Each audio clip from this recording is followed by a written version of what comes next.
So Steve, I've got a couple questions for you. We see wireless being implemented into our curriculum more. Why is teaching wireless so important to our students? Well, John, I think we're seeing a lot more devices that are available for consumers and home users and what have you that are using wireless technologies. You're starting to see a push even for some of the laptop computers that are getting thinner all the time and are going more to what they might classify as a netbook type situation.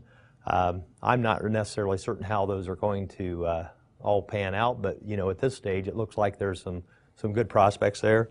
And even when you start looking at devices like the iPhone, other devices out there, obviously you can use that wireless internally as well. So when you're off of the cellular network, you have the Wi-Fi capabilities. Mm-hmm. Again, you start looking at devices like the cordless phones, so voice over IP, and we can do some Wi-Fi there. So there's just a lot of additional devices, and it gives us that mobility. So we're not just tethered someplace, and so obviously there's a greater and greater demand for it. So okay, that always connected. Yeah, I know you work with a lot of companies that are implementing wireless. So what are some of the concerns that when an organization is thinking about implementing wireless? What are some of the things they need to think through, and that our students should know about? You just don't hang up access points, right? But there needs to be some strategy involved. Certainly. And yes, there is a lot of concerns, especially when you look at some of the facilities, if they're doing any kind of records, whether it may be, you could take a dentist's office or an orthodontic office or any healthcare fields. Obviously, there's a lot of personal information, but yet sometimes, even if they're not using them themselves, that particular wireless technology, they may want to offer wireless for, say, people in a waiting room. So there's some things that come into play there.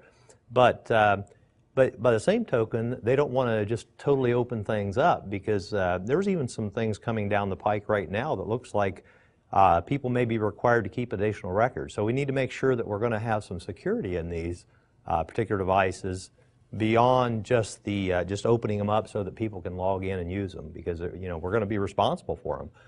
So that's one of the big issues. But again, when you start looking at some of the different environments, whether it's a factory implementation or what have you, that mobility is a big factor. So a lot of people are trying to deploy more and more wireless devices. Okay, let's talk about some of the technologies. I mean, we all hear about N. What is N? Can you explain what the N standard's all about? Well, there's been quite an evolution in the wireless technologies, and probably most people have heard the different terms. The wireless, the A and B, and of course A is not probably as popular or prevalent as B is, but B was around quite a while, and it was the one that kind of caught on. And then G come about, and G was a good standard because it gave us additional speed, but yet it was still that backward compatibility with B, so we could really have a mixed mode environment.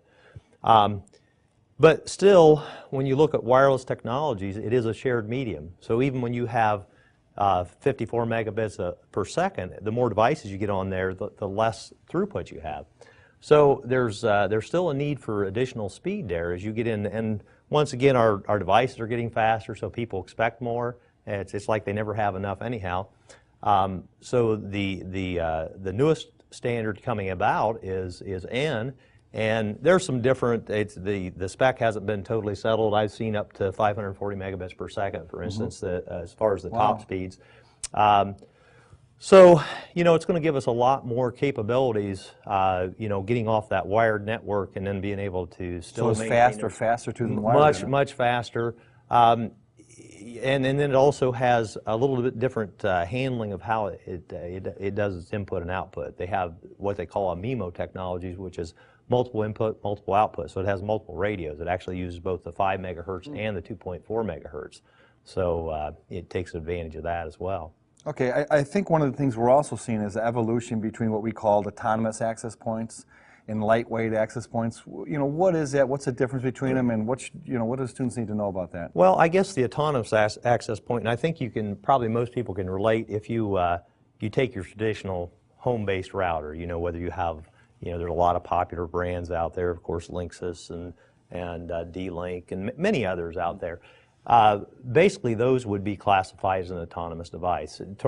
More in the corporate environment, you think maybe of the Cisco type devices that were the autonomous, and you actually had to go out and configure each one of them. Okay. The lightweight systems basically have a controller, so that now you can do all your setup within the controller. So I can set my security policies. I can set, for instance, the speeds that it's going to accommodate, things of that nature. I can set what networks it's on. I can have multiple networks that I can provide wireless access to, and I can do that all through the control mechanism of this controller system. That controller will also give me some other capabilities, things like detecting maybe some what we would classify as rogue access points. So, and that could be just as simple. It might be something intentional, but it could also be something as simple as somebody brought in their home-based router and thinking, well, I want to have some wireless access here. I don't have it. So I'm going to plug my home-based router into the company network. And obviously that can be a problem for us because all of a sudden we see people getting IP addresses that aren't in our ranges, and we're saying, well, what's going on here? So it's security and management then. Security and management both, absolutely. Okay. So it's a big factor. All right, well, this has been an introduction of wireless standards and what's happening in the wireless world. I want to thank you for joining us today, Steve. Well, thank you very much, John, for having me.